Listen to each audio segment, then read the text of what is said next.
જય દ્વારકાધીશ દોસ્તો, અમે હાલ ભાવનગરમાં આવેલા છીએ. તો ભાવનગરમાં એક બીજો પણ કોલ આવેલો હતો, જે નિરાધાર દાદી છે, એનું નામ છે મંગુબેન. તો એની મુલાકાત માટે અમે હાલ જઈ રહ્યા છીએ, જેના પરિવારની અંદર હાલમાં કોઈ છે નહીં. દાદા પણ 40-50 વર્ષ પહેલાં એક્સપાયર થયેલા છે અને માજીની પણ 3 સંતાન હતા, જેમાં 2 દીકરી અને 1 દીકરો હતો. બંને દીકરી પણ એક્સપાયર થયેલી છે બાળપણમાં, અને એનો જે છોકરો હતો જે 14 દિવસની ઉંમરે જે એક્સપાયર થયેલો છે એ સમયની વાત છે. હાલમાં દાદી એકલા રહે છે, સરકારી વસેહાત પર રહી રહ્યા છે, જે રોડ રસ્તા ઉપર નાનું તંબુ બાંધીને સરકારી જગ્યા છે એની અંદર રહે છે. અને એના હાલમાં એ નિરાધાર છે, એના પરિવારની અંદર પણ કોઈ નથી, અને દાદી પણ પોતે એટલા સશક્ત નથી કે પોતે બહાર જઈને મજૂરી બી કરી શકે. તો દાદીનું કહેવું એવું હતું કે જે પોતે આજુબાજુમાં વાસણ સાફ કરે યા તો ઘરનું કોઈ નાનું મોટું કામ કરી દે આજુબાજુવાળા લોકોનું, તો એ લોકો એને જમવાનું અને ચા પાણી આપે છે. એવી રીતે જે પોતે ગુજરાન ચલાવે છે, પોતે લાકડા વીણીને બહારથી લાવે છે, અને ક્યારેક એની પાસે જો 5-25 રૂપિયા ભેગા થાય તો નાની મોટી વસ્તુ લાવીને રસોઈ બનાવે છે. તો ચલો દોસ્તો, એ દાદીની મુલાકાતે જઈએ, ત્યાં પહોંચીએ અને આપણાથી થતી બધી મદદ કરીએ. તો વિડીયોમાં બના રહો અને વિડીયો આગળ કન્ટિન્યુ જોતા રહો. જય દ્વારકાધીશ.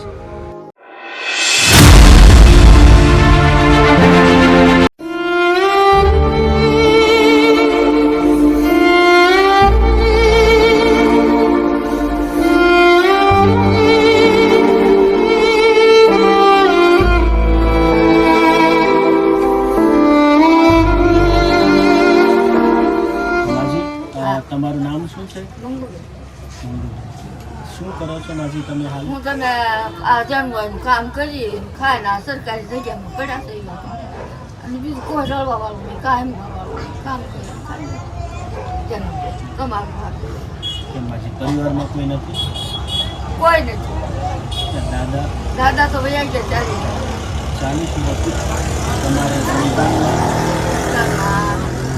બાબુ હતો બાબુ બીજું શું થયું છે? એના વરી માતા બધા રહ્યા વરી મામા એના છોકરાનો ગાંઠ હતી બાબા, બરાબર. કડમાં ગાંઠ હતી, તે એ ગાંઠ ફૂટી ગઈ બાબુ. કેટલા વર્ષ? તારે કાંઈ યાદ ન મારી ઉંમર કેટલી છે એ કાંઈ મને દેખાડું. બોલી આ તકલીફ છે માંડી હાજી. કઈ રીતે તમે તમારું ગુજરાન ચલાવો? આ તમારી મારી જખમ કામ કરી અને રોટલો દે ખાય સુઈ ગઈ, ચા પાણી બધું પાય અડધા પડતા. છોકરો તમારો બસ નાનો બાબો છે તો 15-20 વાનો. ત્યારે 15-20 વયાનો જ હતો. દાદા બી એના પછી બી? હા, એને જીવડું અડી ગયું, ત્યાંનું કરી ગયું. નાગ આવે ને નાગ એ કરી ગયો દાદા. દાદા નથી કરી ઘરમાં સાપડા નાનો ઉંમરમાંથી ત્યાંનું કરી ગયું.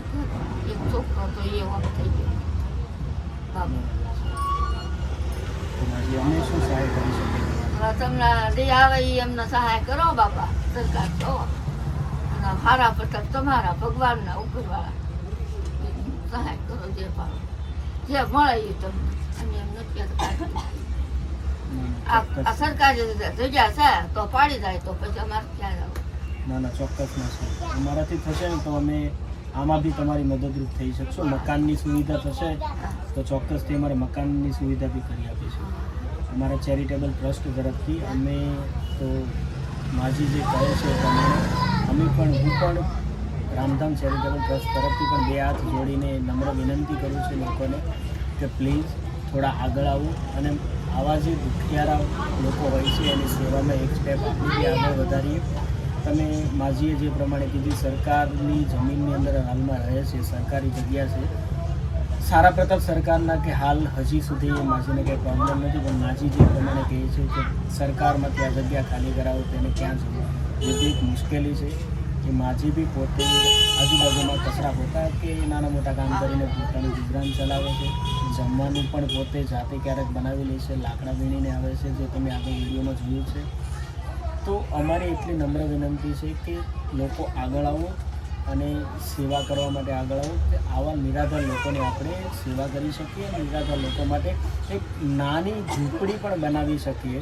તો એ માજીને જે આ જે લાચારી જિંદગી છે એમાં બી થોડોક સુધારો મળે અને જે માજીને ખાવા પીવામાં મતલબ કે બહાર મજૂરીએ જેમ કદાચ ખાવા પીવાનું ના મળ્યું તમે જે કીધું એ પ્રમાણે તો એની અંદર બી તમને રાહત મળે એના માટે અમે રાશનની કીટ પણ તમારી માટે લઈ આવીએ માજી. હા તો અમને 10-15 મિનિટનો સમય આપો હા તો તમારા માટે રાશનની કીટ લઈ આવો. તો તમારી જે તબિયત ખરાબ રહી છે, તમારે જે હાથ દુખે છે, કોઈ કારણોસર સંજોગો અનુસાર તમારે જે કામ ના થાય અને તમને કંઈ જમવાનું ના મળે તો એ રાશનની કીટથી તમારા 4-5 મહિના તમારા આરામથી માજી નીકળી શકે અને જાતે બનાવી શકો અને કરી શકો.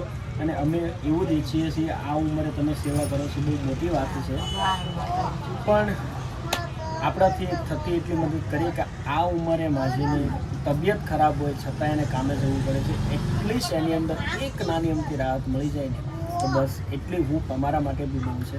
તો ચલો રાશનની કીટની સુવિધા કરીએ. અમને 10-15 મિનિટનો સમય આપો અને કીટ લઈ અને આવીએ છીએ. તો માજી તમે જે કીધું એ પ્રમાણે કીટ લઈને અમે આવી ગયા છીએ. તો તમારે આ કીટથી 4-6 મહિના તમારા જીતી નીકળે. તમારે જે તકલીફ છે કે તમારે બહાર જવું પડે કામ કરે, કામ ના મળે અને રોટલો ના મળે તો તમે એનાથી તમારે રસોઈ બનાવીને તમારે ગુજરાન ચલાવી શકો.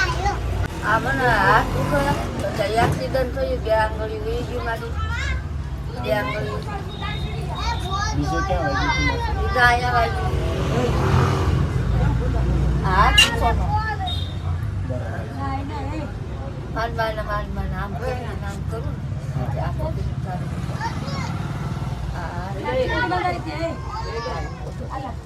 એ સોચો છો હા દુખે છે.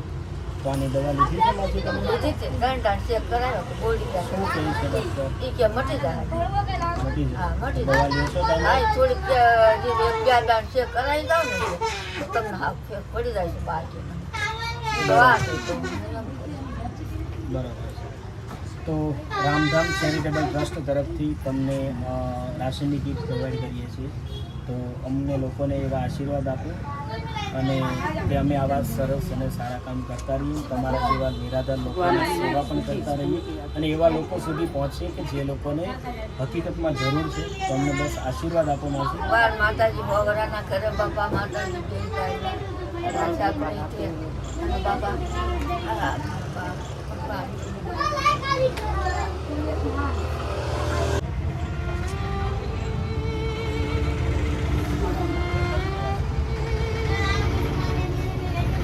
એમાં ભગવાન તમારી હા માજી. માતાજી તમને બધાય શેની માટે? ચિંતા કોઈ વાતની ના કરો. અમે સમજી શકીએ છીએ તમારી. કોઈ ચિંતા ના કરો. હજી બી આગળ જવું પડશે. તમે જીવશો ત્યાં સુધી અમે તમને ચિંતા ના કરો. બેન પાસે અમારો નંબર છે, તમે એની પાસે ફોન કરાવી દેજો, અમે આવી જઈશું. લોકોને પણ બે હાથ જોડીને રિક્વેસ્ટ કરું છું, આવા લોકોને પ્લીઝ આગળ આવો બાપા અને સહાય કરો જેથી આવા લોકોને જે રહેવાનો આધાર નથી કે આ તો હારા કરતા બધા બિચારા એ લોકો પડ્યા રહેવા દેતા એ સરકારના હારા કરતા જાય પછી બહુ દુઃખ જિંદગી કાઢી છે. ભગવાનના ઘરે બોલાવો આવે તો જવું બી પડે ને આપણે ગુલામી તમારી કરવી હારી અમારી સરકારની બાકી ના માજી ગુલામી કોઈને નથી કરી. પણ આને બીજા ગુલામી આજુબાજુનું કોઈ કરવામાં કોઈને માજી નથી કરી. હવે આજથી તમે હું પણ બે હાથ જોડીને રીકું માજી ગુલામી કોઈને ના કરતા અને અમે તમારા સંતાન છીએ. અમે અમારી ગુલામી અમે તમને ગુલામ બને એવું નથી. અમે તમારા સંતાન તમારા છોકરાને જે લીધો કદાચ એ છોકરા તમને અમે આવ્યા છીએ. ગુલામી કોઈને ના કરતા. તમારે જ્યારે બી જરૂર પડે ત્યારે અમે રામધામ ચેરિટેબલ ટ્રસ્ટ અને લોકો બધાને રિક્વેસ્ટ કરીએ છીએ કે આગળ આવો, 2 સ્ટેપ આગળ આવો, આવા લોકોની સહાય કરીને સેવા કરો. ભગવાન તમને પણ ખૂબ આપશે. ખૂબ આપશે. સેવા કરેલી કદી જતી નથી. ભગવાન તમને ચોક્કસથી જરૂરથી બહુ બધું આપશે. તો વધારે અઘરે ભરાઈ રહ્યા તમારા બાપા આવા માણસ સહાય કરો બાપ. એક રહેવાનો આધાર નથી સાહેબ કાંઈ તેમાં 2 ડોસી પડી છે જવાય ડોસી આમાં પડી છે મામા શું કરું એવી હોય ને એકદાન તો પાડી દીધું વળી પાછા કરાવી કરી દીધું જેમ તેમ કરી અને આ પાછા પતરા ને લાકડા ને દળી પાછું કરી તો પડ્યા દીધું સરકારના હારા પતરા સરકાર હવે અમે તમારા દીકરા બનીને આવ્યા છીએ. બાજી, તમે કોઈ જાતની હવે ચિંતા ના કરો. જરૂરથી આ એડ્રેસ પર તો રામધામ ચેરિટેબલ ટ્રસ્ટ કન્ટિન્યુ આવતું રહેશે. હા ચાહે લોકો મદદ કરે યા ના કરે, અમે અમારાથી થતી બધી જ મદદ કરીશું. બાકી તમે જે ગુલામીની વાત કરી અમે બે હાથ જોડીને રિક્વેસ્ટ કરીએ, ગુલામી આપણે કોઈની કરવાની. સારું બાપા ફરવા માતાજી સુખી રાખે માતા મારી માતા ગરીબ માણસની વાર બસ તમારા લોકોના આશીર્વાદો તમને આ કામ કરવા માટેના પ્રેરણા આપે. બે દીકરીઓ મારા દીકરા બનીને આવ્યા છે